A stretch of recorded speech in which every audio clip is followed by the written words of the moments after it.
আমরা প্রথমে জানবো যে কসম কাকে বলে। কসম হলো হুয়া তাহকিকুল আমরি আও তাওকীদু বিযিকরি ইসমিল্লাহি তাআলা আও সিফাতিন মিন সিফাতিহি। বলা হচ্ছে কোন বিষয়ে নিশ্চিত করতে, কোন বিষয়ে কি করতে, নিশ্চিত করতে, বাস্তবায়ন করতে, কিংবা বিষয়টার সম্পর্কে তাগিদ দিতে, জোর দেওয়ার জন্য আল্লাহর নাম কিংবা আল্লাহর কোন গুণাবলীর সেখানে বর্ণনা দেওয়া বা ওর কসম খাওয়া, একে কি বলা হয়? কসম। যে কোনো বিষয় সেটা গুরুত্ব দিয়ে বলছে, বিষয়টা বাস্তবায়ন হোক, বিষয়টা নিশ্চিত হোক, সে কারণে সে কি করছে? আল্লাহ রাব্বুল আলামিনের নাম কসম স্বরূপ নিচ্ছে বা তার সিফাতকে কসম স্বরূপ নিচ্ছে। একে আরবিতে কি বলা হয়? কসম বলা হয় এবং হালেফ বলা হয়। এটা আমরা বাংলাতেও কসমে বলে থাকি, এটাকে কসম বলা হয়। এখন এই কসমের এক নম্বর কথা হলো কসমের বিষয়ে যে আল্লাহর নাম এবং তার গুণাবলীর মধ্য থেকে কোনো একটা গুণের কসম খেলেই সেটাকে কসম বলা হয় ইসলামের দৃষ্টিতে, বা বৈধ কসম বলা হয়। এছাড়া অন্য কিছুর কসম ইসলাম বৈধ করেনি। এটা একটি মাসলা। যে কসম কাকে ধরা হবে? যে আল্লাহর নামের কসম খেয়েছে কিংবা আল্লাহর গুণাবলীর কসম খেয়েছে।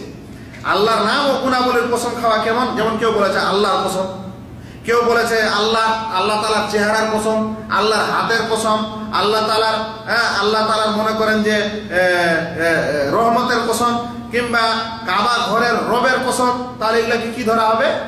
সব আল্লাহ তাআলা কসম ধরা হবে। এমনকি কেউ যদি কোরআনেরও কসম খায় তবুও সেটা আল্লাহ তাআলার সিফাতের কসম ধরা হবে। কারণ আল্লাহ তাআলার কালাম বা কোরআন মাজিদটা কার কথা? আল্লাহর কথা, আল্লাহর কালাম। আর আল্লাহর কালামটা হচ্ছে আল্লাহ তাআলার সিফাত। সেই কারণে কোরআন মাজিদের কসম খাওয়াটাও কি ধরা হবে? আল্লাহর কসম ধরা হবে। এবং এগুলা হচ্ছে বৈধ কসম, এগুলোকে ইসলাম কসম বলা হয়েছে। এছাড়া যদি কোনো মানুষ আল্লাহ ব্যতীত অন্যের কসম খায় তাহলে সবগুলাই অবৈধ কসম। আর এরকম অবৈধ কসমগুলি হচ্ছে শিরকি কসম। কি কসম? শিরকি কসম। তাই কোনো ব্যক্তি যদি মায়ের কসম খায়, বাচ্চার কসম খায়, নাউজুবিল্লাহ দেবদেবী কালিমা ইত্যাদির যদি কসম খায় তাহলে সেগুলো কি হয়ে যাবে? শিরকি কসম হয়ে যাবে। যেগুলো আমরা সমাজের প্রথায় দেখে থাকি, যে মানুষ বাচ্চার হাতে মাথা রেখে তার চোখে, তার পা ইত্যাদির কসম খেয়ে থাকে। আল্লাহ রাসূল সাল্লাল্লাহু আলাইহি ওয়াসাল্লাম বলছেন, মান হালাফা বিগাইরিল্লাহ, যে ব্যক্তি আল্লাহ ছাড়া অন্যের কসম খায়, ফাকাদ কাফারা ওয়া আশরাক, সে ব্যক্তি হয় কুফরি করলো না হলে শিরক করলো। ইমাম তিরমিজি হাদিসকে বর্ণনা করেছেন 1535 নম্বর হাদিস এবং আবু দাউদে এসেছে। আল্লাহ রাসূল সাল্লাল্লাহু আলাইহি ওয়াসাল্লাম আরো বলছেন, মান কানা হালিফান ফালিয়াহলিফ বিল্লাহি ওয়া লিয়াসমুত, যদি কোনো ব্যক্তি কসম খায় তাহলে সে যেন আল্লাহরই কসম খায়, না হলে চুপ থাকে।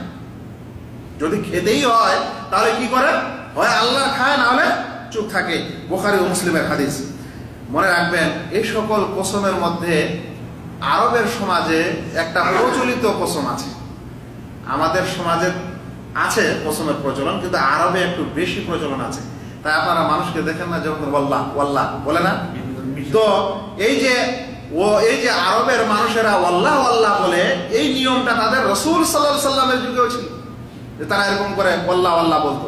তখন কসমের যখন বিধান এসেছিল রাসূল সাল্লাল্লাহু আলাইহি সাল্লামকে এসে তারা বলেছেন, আল্লাহ রাসূল, এখন কি আমরা যতবারই আল্লাহ আল্লাহ বলছি, ওয়াল্লাহ বলছি, মানে ওয়াল্লাহ মানে আল্লাহর কসম, তাহলে কি আমাদের কিগুলো কাফারা দিতে হবে? এটা কসম হবে? তখন আল্লাহ তাআলার পক্ষ থেকে এই আয়াত অবতীর্ণ হলো, লা ইউআখিদুকুমুল্লাহু বিল্লাহি ফি আইমানিকুম, আল্লাহ রাব্বুল আলামিন তোমাদের অনর্থক কসমগুলোর পাকড়াও করবেন না। এই অনর্থক কসম বলতে কি বলছে? ওই কসম যে কসমটা এমনি মুখে বলা হয় কিন্তু অন্তরে আসলে সে কসমের নিয়ত করে। কি করেনি সে? অন্তরে সে ওটা আসলে কসম ধরে নি, এমনি মুখে মুখে ওদের সমাজে আদতে আছে তাই বলে যাচ্ছে। তাই আল্লাহ তাআলা বলছেন এরকম এমনি কসমগুলোর কোনো কি নাই, পাকড়াও নাই। ওয়ালাকি ইউআখিদুকুম বিমা আক্কাদতুমুল আইমান, কিন্তু আল্লাহ তাআলা পাকড়াও করবেন যেই কসমগুলি তোমরা অন্তরে সংকল্প নাও, মানে অন্তরে ইচ্ছা থাকে, সংকল্প থাকে যে এটা এখন কি হচ্ছে, কসম হচ্ছে। সেটা প্রত্যেক মানুষ যারা কসম খায় ওরা তারাই জানে যে কোন কসমটা সে এমনি বলছে আর কোন কসমটা তার অন্তর দিয়ে বলছে।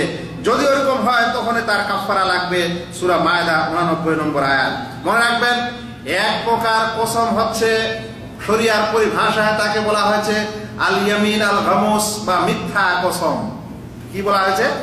মিথ্যা কসম। মিথ্যা কসম কেমন হয়? মিথ্যা কসম খাচ্ছে আমি আল্লাহর কসম এই জিনিসটা দেখেছি, অথচ সে দেখেনি। আমি আল্লাহর কসম ওই ঘটনায় উপস্থিত ছিলাম, যেমন কোর্টে হয়, আসলে সে উপস্থিত ছিল না, এগুলাকে কি বলা হয়? মিথ্যা কসম। যদি কেউ মিথ্যা কসম খায় এগুলাকে বলা হয় আল ইয়ামিন আল গামুস। এই ইয়ামিন আর গামুস এত বড় অপরাধ বা এত বড় গুনাহ যে এর কোনো কাফারা নেই অধিকাংশ ওলামার মধ্যে। মিথ্যা কসম করলে, এখন ওই কসম যদি সে মিথ্যা হয় তাহলে কাফারা দিলে তার এই গুনাহ মোচন হবে না, কারণ এটা খুবই জঘন্য পাপ। যেই মিথ্যা কসমের দ্বারা মানুষের জীবন যাচ্ছে, যে মিথ্যা কসমের দ্বারা মানুষের অনেক সম্পদ এবং অনেক কিছু মিথ্যাভাবে অন্য পেয়ে যাচ্ছে, ওই মিথ্যা কসমের দ্বারা একজন মানুষ সৎ হচ্ছে তাহলে অসৎ হচ্ছে, বেইজ্জত হচ্ছে তাহলে ইজ্জত পাচ্ছে, এবং মিথ্যা কসমের দ্বারা কত কি ঘটছে যেগুলো আপনারা জানেন সমাজে। এরকম মিথ্যা কসমটা খুবই বড় গুনাহ। এটা কাফারাই ওই জন্য ওলামায়ে কেরাম বলেছেন এটা এত বড় গুনাহ যে কাফারা দিয়ে এটা মোচন হবে না, সেই কারণে এর কাফারা নেই। আর এর কাফারা নেই এই কথা বলেছেন অনেক ওলামায়ে কেরাম, তার মধ্যে শেখুল ইসলাম ইবনে তাইমিয়া এই কথা বলেছেন যে মিথ্যা কসমের কোনো কাফারা নেই। যদি কোনো মানুষ কোনো সময় কসম খেয়ে নেওয়ার পর দেখলো যে যা কসম খেয়েছে তার চাইতে উত্তম জিনিস আছে, এখন কি করবে? কসম খেয়েছে যে ভাত খাবো না, আর ভাত না খেয়ে থাকতে পারছে না, এই সমস্যায় পড়েছে। কিংবা একটা কোনো কাজ করতে চেয়েছে, এমন কাজ করার কসম খেয়েছে, ওইটা কসম খাওয়ার পর দেখছে এর চাইতে ভালো কাজ তো ছিল, এখন এটা কি করি? কসম খেয়েছে যে অমুক চাকরি নিব, আবার বড় চাকরি হওয়ার সম্ভাবনা আছে, এখন কি হবে? আল্লাহ রাসূল সাল্লাল্লাহু আলাইহি ওয়াসাল্লাম বলছেন ইদা হালাফতা আলা ইয়ামিনিন, যদি কোন সময় এমন কসম খাও, ফারাআইতা গায়রাহা খায়রাম মিনহা, আর ওর চাইতে যদি অন্য কিছুকে উত্তম দেখো, ফাতিল্লাযী হুয়া খায়র, তাহলে ভালো কাজটা করো, ওয়া কাফির আন ইয়ামিনিক, আর এই কসমের কাফারা দিয়ে দাও। সহজ করে দেওয়া হয়েছে। বুখারী 6722 নম্বর পৃষ্ঠা। তাহলে কি বোঝা আছে যে কসম খাওয়ার পর ওরকম কোন জিনিস যদি দেখেন যে ওর চাইতে ভালো জিনিস আছে, কসম খাওয়ার পর আটকে গেছেন আর ভালোটা করতে পারছেন না, তাহলে আটকাবেন না, আপনি ভালো কাজটা করেন আর ওই কসমে কি দিয়ে দেন? কাফারা দিয়ে দেন। কসমের এই বিধানগুলির সাথে সাথে এখন আমরা যে শেষ কথা আসবো সেটি হলো এই যে যদি এরকম কোন মানুষ বৈধ কসম খায়, কসম খাওয়ার পর কসমটা যদি পূরণ করে তাহলে কোনো কাফারা নেই। কসম খেয়েছে যে আজকে আমি উমরা করতে যাব, উমরা করতে গেছে, হয়ে গেছে, আর কিছু সমস্যা নাই, কিন্তু কসম খেয়েছে খাওয়ার পর ওই কাজটা আর করেনি, তাহলে সে কসম ভঙ্গ করলো, আর এরকম কসম ভঙ্গকারের জন্য কাফারা দিতে হবে, তাহলে তার সেই গুনাহটি ক্ষমা হবে। ওই কাফারাটা কি? কসমের কাফারা হচ্ছে আল্লাহ রাব্বুল আলামিন বর্ণনা দিয়েছেন, তবে কাফারাটার মধ্যে দুটি নিয়ম আছে। একটা হচ্ছে তাকে সেই কাফারাগুলির মধ্যে স্বাধীনতা দেওয়া হয়েছে, আবার একটা ওই কাফারাগুলির মধ্যে ধারাবাহিকতার বিধান দেওয়া হয়েছে। কিভাবে শুনেন, আল্লাহ তাআলা কোরআনে বলছেন ফাকাফারাতুহু ইতআমু 10 মাসাকিন, কসম খাওয়ার পর কসম ভঙ্গ হলে ওর কাফারা হচ্ছে যে 10 জন মিসকিনকে খাদ্য দিবে। কয়জনকে? 10 জনকে।